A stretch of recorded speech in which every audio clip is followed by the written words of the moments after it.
Okay, we're back. Hello. And we're going to go straight in to what we've been listening to. Definitely. Very warm London. Very warm Faversham, rather. Very warm Faversham. Same temperature as Beirut or something. Yeah, well, this is the regular vinyl sharing session. Well, not just vinyl, music sharing session. John and I have been doing for many, many years. Where 30 plus years. Yes, and we just play each other stuff that we're listening to. And happened to start with something new, actually, or it's come out recently. This is called The Room, and it's by Fabiano do Nascimento and Sam Gendel. Fabiano is playing guitar, and Sam is playing the sax. And it's a very, very nice recording. Nice bit of coloured vinyl, which I'm not normally a great fan of. I quite like that colour. And just wonderful music. Sam Gendel, extremely prolific, and somebody who we are regularly mentioning in these transmissions. A very exciting artist who seems to have a great appetite for collaboration, and probably one of the most accessible albums he's made, I would say, called The Room. Yeah, just very melodic, great playing, great sound, very fresh sounding. Sounded a bit to me that Fabiano was not playing a straightforward guitar. Actually sounded like he maybe had... He's playing a 7-string. 7-string. Yeah. I guess in a weird way, a bit like a weirdly contemporary version of Stan Getz and João Gilberto, maybe, but without the singing. But that kind of interplay. Yeah. But without sounding, very different music. Definitely not bossa. Definitely not bossa. So I went for something that definitely isn't new, from 1969, in fact, which is Pentangle's album Sweet Child, which is Sweet Child? I don't remember what it's called. Yeah, Sweet Child. It's a double album, one album of Pentangle were a group formed by two fantastic guitarists, Bert Yance and John Renbourn, also with singer Jackie McShea, bass player Danny Thompson, who went on to work with, among other people, John Martin, and drummer Terry Cox. And they were kind of somewhere between a kind of what was traditional folk music and jazz and a whole range of other things. Really a band I saw a few times when they were around. Made about 5 or 6 albums, really kind of very, quite different to a lot of the other kind of so-called folk rock bands around, in that their stuff was much more acoustic orientated and had a real kind of jazz flavour. And played the traditional tune Bruton Town, which is all a lot of English folk songs are about murdering somebody. And had a brilliant combination of folk and jazz, actually, just very sort of natural. A great period of experimentation in music. Fact, there's a very, very strong Mingus element on this album. There's a version of Goodbye Pork Pie Hat, and also various other Mingus-related stuff on here as well. And interestingly, John thought that I was playing some Mingus when I played something from this album, which is a recent pickup.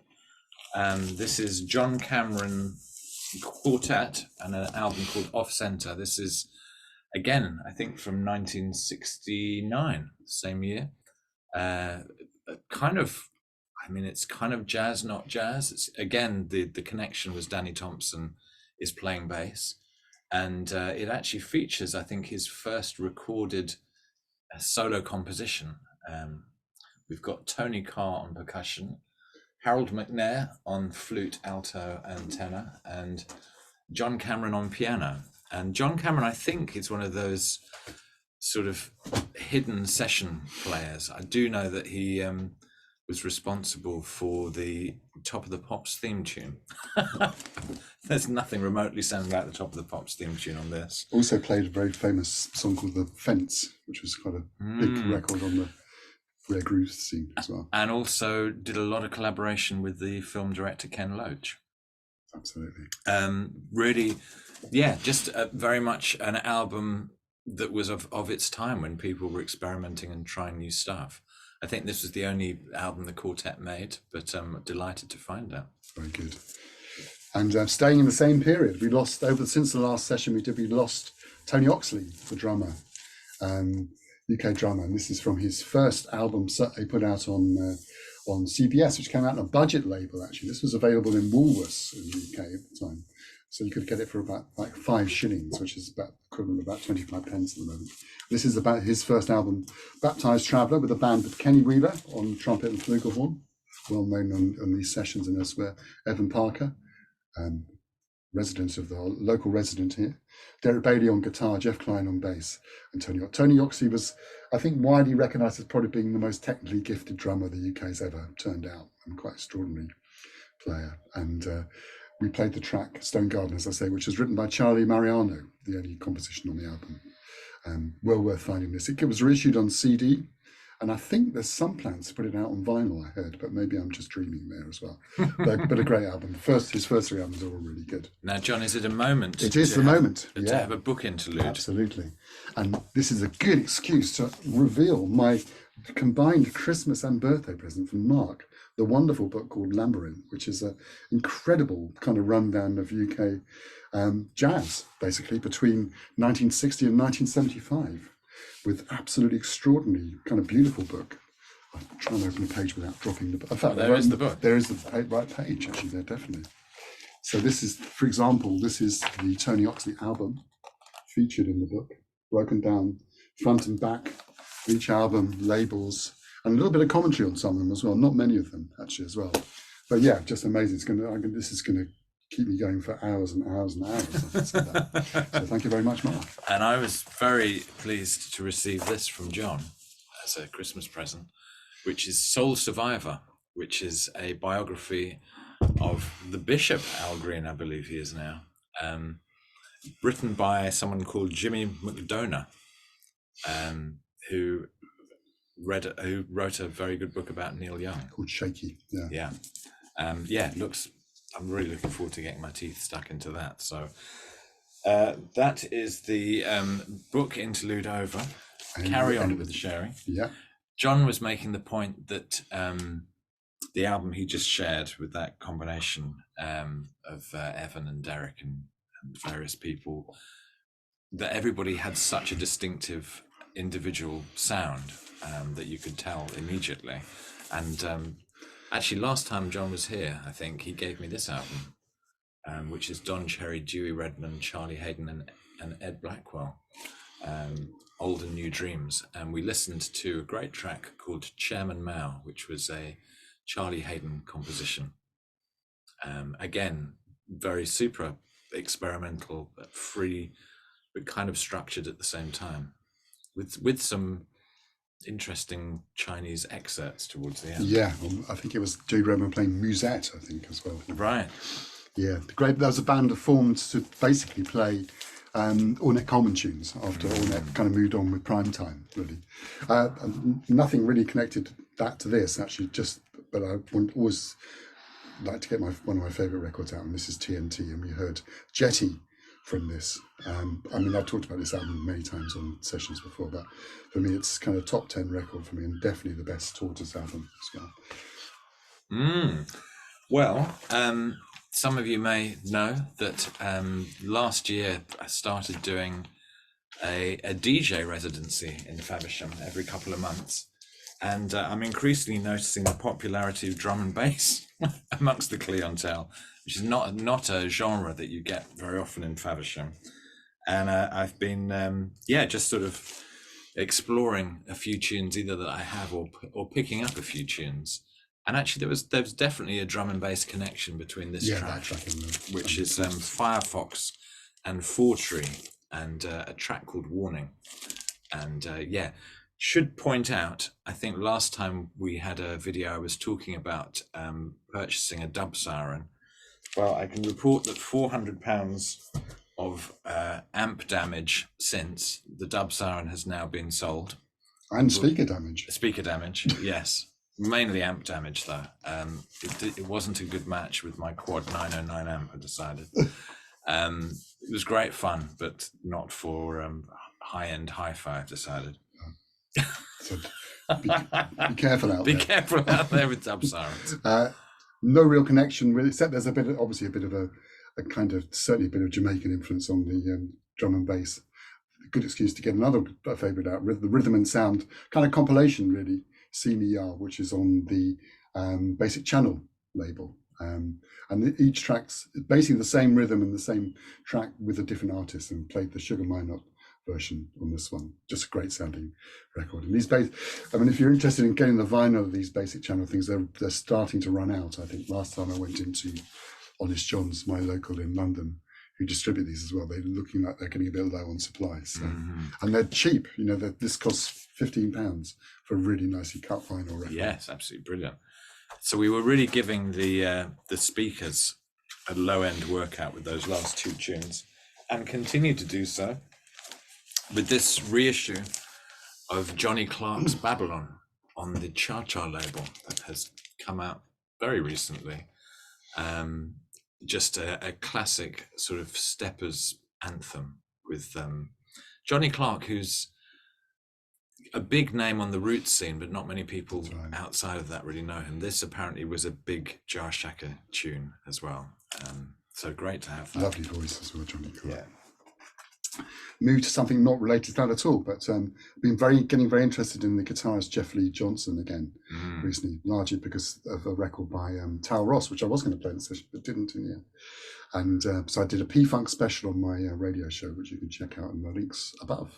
But anyway, this is Rachel Farrell's, I think, her first or second album. Second, I think it was.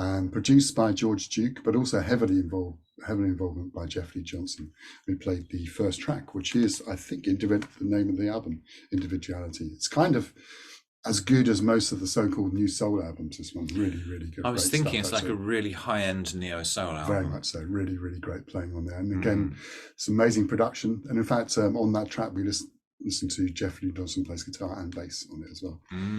In a very kind of he's very sort of back in the mix. Yeah. But yeah, really interesting. He plays very intensely, but very deep buried in the mix, which I really like that sound actually.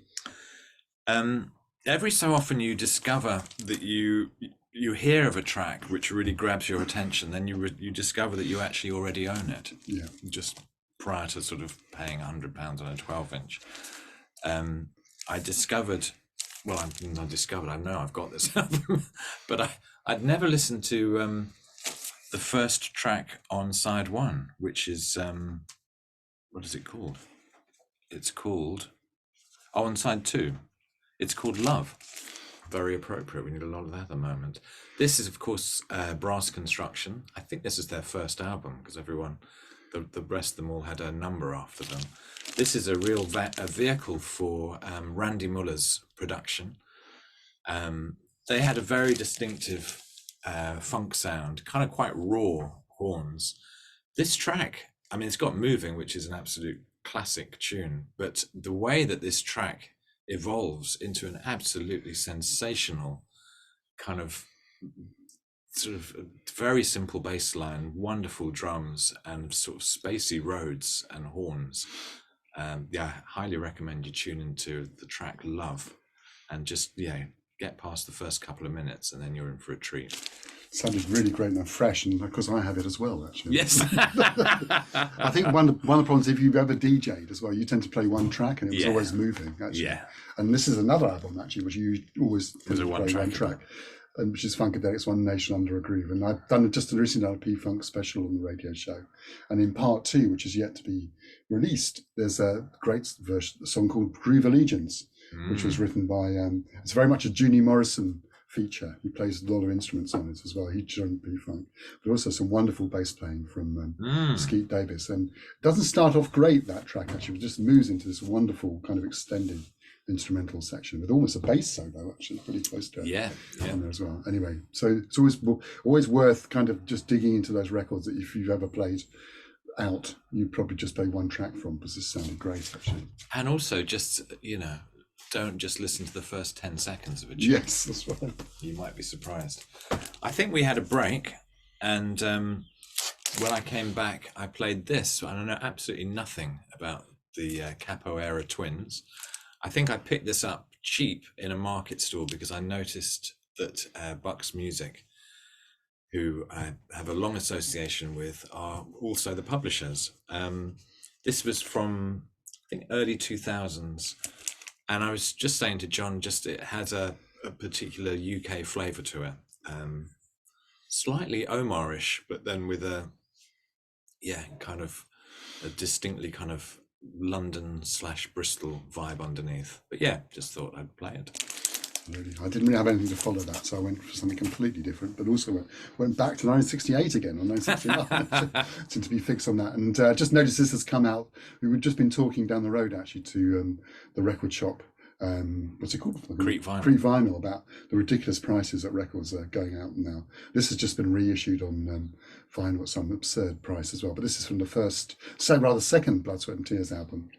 They're a big band in the late 60s, combining kind of jazzy horns and kind of rock rhythm section, I guess, as well, and played Smiling Faces off there, which of course is a Traffic tune as well. Just sounded quite nice, actually. Followed that up, that kind of space of jazz, rock, soulish influences. This is the Brian Auger, his Oblivion Express, and the album Second Wind. It doesn't look too well on that. No, it doesn't. Picture, Maybe it's just come out of the shower or something. Or out the mortuary, actually. But I'm a great fan of Brian Auger's Hammond playing, and we listened to the Eddie Harris tune, Freedom Jazz Dance. With very odd vocals. I mean, who's singing? It's Alex Lidgerwood, who Lidgerwood. went on to be with Average White Band, I think. And Santana. Yeah, that's right. Some great playing from Brian on this. Yeah. There's a run of great Brian Auger albums, actually. Very much so. From the late 60s into the mid 70s. Brian Auger, who the rest of the Headhunters tried to replace Herbie Hancock with, evidently. Wow. Which is quite an interesting bit of gossip, I heard. I think not been verified, of course. They went for the classic Maze at Live in New Orleans, which I think is one of the classic live albums, really. And played Southern Girls off there, which has, if you listen all the way through, it has an amazing guitar solo on there, really great, from somebody called Ron Ford, I think, who I have no idea who. Ron Smith, sorry, even more average. Even more average, yeah, but sounding great. And if you don't have this record, you should do, really. It's just a classic. And we were reminiscing about the time that Maze came and did a whole run of sold out gigs at Hammersmith Odeon, and completely no one seemed to know who they were at all in terms of mainstream. Also, the promoter was badly let down because there was a print strike, so there was no magazines or newspapers coming out, and there's also no posters for the gigs. And I think it was pretty much sold on the back of Robbie Vincent, the radio DJ, who's still at it now, actually. Yeah, on Jazz FM.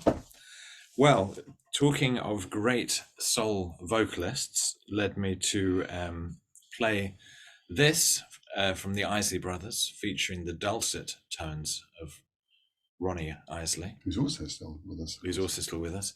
And a fantastic early version of the track Who's That Lady, which we now, became a big sort of pop hit in the mid 70s. But this is like a kind of bossa nova version from the 60s, which I absolutely love. It's wonderful.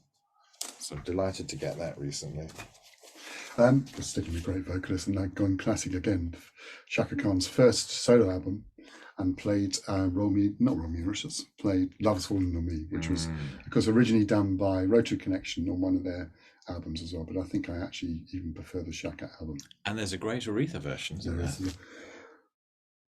Excuse me. Bless you, John. Okay. Got hay fever in February, which doesn't make any sense at all. Well, we've been talking a lot about this album, the last two videos. I finally got it as a Christmas present. So I haven't shared it before. Definitely, I think my album of last year, the Michel Ndegecello, the Omnichord Real Book, and we listened to the wonderful tune featuring the guitarist Jeff Parker called ASR. This is definitely worth buying. It's not cheap, but it's a wonderful pressing. If you want to have something in your hands, I would recommend this on Blue Note. Yeah, and also one of the gigs of last year, we went to see her at Ronnie Scott's. Yeah, absolutely fantastic as well. Then something I think I might have played a session before. This is actually on from the album called Symphonic Soul by Henry Mancini. I don't have it on CD, but there's a kind of slightly orchestral version of Herbie Hancock's Butterfly on here with Joe Sample on Rhodes and and Harvey Mason on drums, and also a bass solo from. In fact, every track on this album has a bass solo from Ava Boreal as well. But this doubled up with his cop show themes as well, and they're great actually. I mean, he is Henry Mancini after all, so he knows what he's doing in terms of arranging. But a kind of oddball version of Butterfly, if you want to hear it. And for any people who want to discover great bass players, Abraham Laboriel, always worth checking out if you see his name on credits. Definitely. Talking of great bass lines, there's a great YouTube channel called PD Bass, which is mainly for people who play the bass, but you don't have to play the bass to enjoy it. I enjoy it, and I don't enjoy it. But I am a nerd. And he covered recently the track Glide from this album by the band Pleasure. And what a wonderful tune that is. The album is called Future Now. And if you don't know Glide, I would stop the video, go and have a listen. Absolutely. Wonderful. What a fantastic breakdown as well. Pleasure, who never really, I think it's because they were on a jazz label, never quite got the kind of attention they should have got as a funk band, I think. Good, I seem to have pulled the classics out today. Then we went for what in the UK was the first two Luther Vandross albums combined onto one record, because they put an album and a 7-inch single out, which made the first two albums of one album, and played the classic off here, Better Love, actually. So yeah, it came, and in fact the 7-inch sounds fantastic on this. What's on the 7-inch? So 7-inch has just the 3 tracks that are missing off the album. So it has Promise Me, Once You Know How, and For Always Forever for Love. So it was the first, they combined, they did a weird kind of hybrid in the UK. Okay. Just fancied a little bit of João Gilberto. I think this was one of my dad's albums, or Jem's dad's anyway. It's an ancient mono copy of Gets Gilberto 2, recorded live at the Carnegie Hall in 1964. And I think we listened to Ambraco no Bomfa. Both sides fantastic. Interestingly, they're not actually playing together. They both, it's 2 individual sets with different bands. But yeah, just love this kind of music. Louis Bonfa was a major figure on the whole bossa scene as well. As you say, it was old, but it sounded very good. Actually. I mean, I think even beneath the surface noise, they really knew how to press records back in those days as well. Bill Frisell, almost obligatory Bill Frisell record, almost every session we have. This is one from, I never played, I don't think, before at a session. This is from his Guitar in the Space Age record, which was influenced by all the people he was listening to when he was basically a kid and a teenager growing up. And played an amazing, almost kind of psychedelic version of Tired of Waiting, which was a Kinks song off here as well. This is kind of I have to say, a fun record from Bill Frisell as like well. His version of Pin-Ups. Yes, exactly. That's right. But a lot of surf influenced tracks on here, but very nice sounding. This will probably be a familiar album to some people in the VC. I imagine a lot of people have already picked it up. Only came out, mind you, about a week ago. It's the second album by The Smile, which is the Tom York, Johnny Greenwood, and Tom Skinner combination. I think probably a better. I mean, I really enjoyed their first album. I think I like this one even more. I think the sound is really evolving, and it's kind of minimal but interesting. And I think Tom Skinner's percussive work is really adding something different to, I guess, what would have been a classic Radiohead song sound. We listened to the track Teleharmonic. I also highly recommend the video for the track Friend of a Friend, if you haven't seen it. But yeah, very nice. I'd say I think Tom Skinner's the most interesting UK drummer around at the moment, actually. Another classic. First Ricky's the best, greatest hits, Sean. I know, that's right. First Ricky Lee Jones album, played the track Last Chance Texaco, which usually makes me end up in tears, actually, but didn't this time. This is, I think, just in terms of the sonics of this record, I'm always, whenever I play it, I'm just amazed by what a great sounding record it is. Actually, absolutely fantastic production, but amazing engineering by one of my heroes, Lee Hirschberg, who's absolutely brilliant, I think.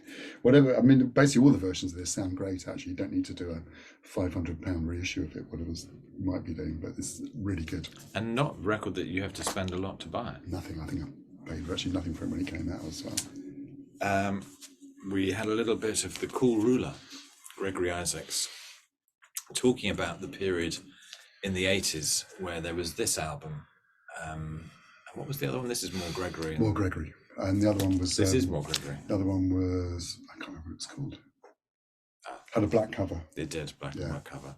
Anyway, a mixture of backing tracks from the Roots Radics. And actually there's 3 tracks on here with Sly and Robbie. But Confirmed Reservation, this whole album is absolutely wonderful.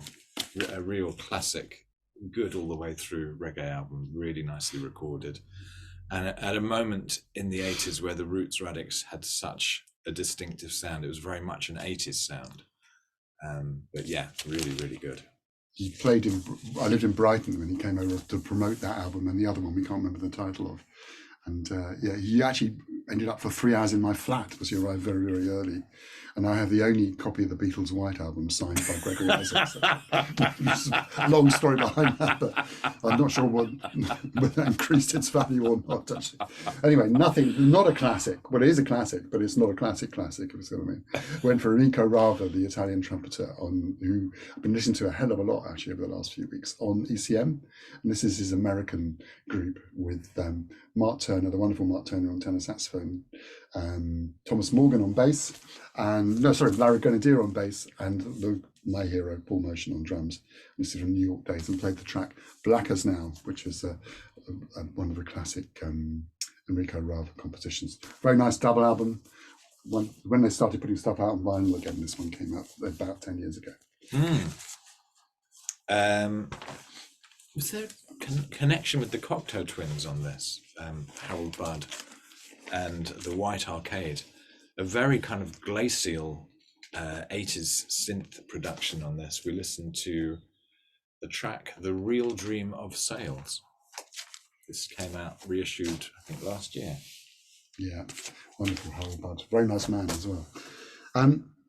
Then from Harold Budd to the Manhattans, and played the classic track Shining Star of this. And slightly bizarrely, on my way down, I plugged my iPod into my car stereo. And the first thing that came out, I was always planning on playing this track at the session, was the amazing 25-minute version of Shining Star by the Jerry Garcia Band, which is on YouTube. And if you ever get a chance, if you want to spend 25 minutes of bliss, you should have a listen to it. It's the most incredible thing. Great guitar solo from Jerry Garcia, and also when taken over. But anyway, this is original by the Manhattans, which was, who were, again, not a massively well-known soul group at all, actually, but made 3 or 4 really nice records. That's a classic tune. Okay, we ended up in a very relaxed, meditative state, listening to this CD, which is called Cora San Time, Court Mirage, featuring a whole host of Indian musicians and electronic musicians creating a sort of raga-like hypnotic hybrid, which had us drifting off. We've got a lot of processing, I think. A lot of processing. Yeah. Interesting. Yeah. And I've got there must be a VC connection as to how I've actually ended up with this. But anyway, it's great. And it's actually better on the CD than on the vinyl, because it's just a continuing sweep of sound. Always buy all my Asian music on CD. Recorded at the Issue Project in New York. There you go. So there we are. That's it, folks. Please let us know what you thought. Definitely. And we'll see you next time. Trying to make it not a big gap this time. Yeah.